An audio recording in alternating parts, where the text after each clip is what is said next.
আসসালামু আলাইকুম। কেমন আছেন আপনারা? আলহামদুলিল্লাহ আমি ভালো আছি। আজকে আবার চলে আসলাম আপনাদের মাঝে একটা জিনিস দেখাবো বলে। আর আজকে দিনটা অবশ্য মোটামুটি ভালো ছিল, সকালের দিকে একটু হালকা বৃষ্টি ছিল রাতে, তো সারাদিনটা মোটামুটি ভালোই ছিল। আর এই আবহাওয়াতে এই ঠান্ডা গরমের মধ্যে বাচ্চারা যে কী যে একটা অসুবিধা এর মধ্যে আছে যা বলার মতো না। ঠান্ডা জ্বর, কালকে আমার বাচ্চাকে নিয়ে আবার ডাক্তারের কাছে গেছিলাম।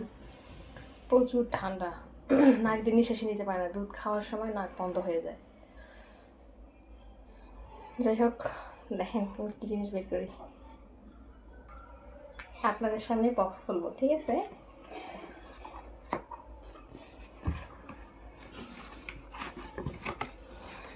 এক, দুই, তিন।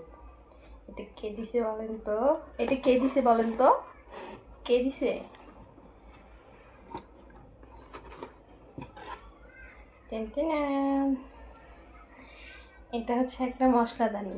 এটা আমার মা দিছে আমাকে। কেন দিছে বলেন তো? যাতে আমি আমার শ্বশুর বাড়িতে নিয়ে যেতে পারি, বুঝছেন? মারা মেয়েদের বিয়ে হওয়ার পর মারা অনেক কিছুই দেয়, আস্তে আস্তে আস্তে আস্তে করে একটা একটা করে জিনিস কিনে কিনে মেয়েদের দেয়, যাতে মেয়েরা তার শ্বশুর বাড়ি তার স্বামীর বাড়িতে যায় এগুলো ব্যবহার করতে পারে। এটা হচ্ছে আমার মার দেওয়া একটা ভালোবাসার উপহার, একটা ভালোবাসা, বুঝতে পারছেন? পুরা সেটটা অনেক সুন্দর না? অনেক সুন্দর কিন্তু, দেখেন, দেখছেন? এটা মা আমাকে ভালোবেসে কিনে দিচ্ছে। এটা এই জিনিসটা ব্যবহার করবো না, আমি রাইখে দেবো, এটা মার স্মৃতি হিসেবে। অনেক সুন্দর না? অনেক সুন্দর। এই দেখেন,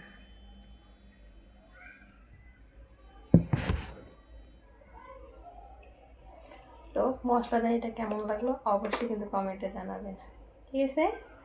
সবাই ভালো থাকবেন, সুস্থ থাকবেন। আল্লাহ হাফেজ।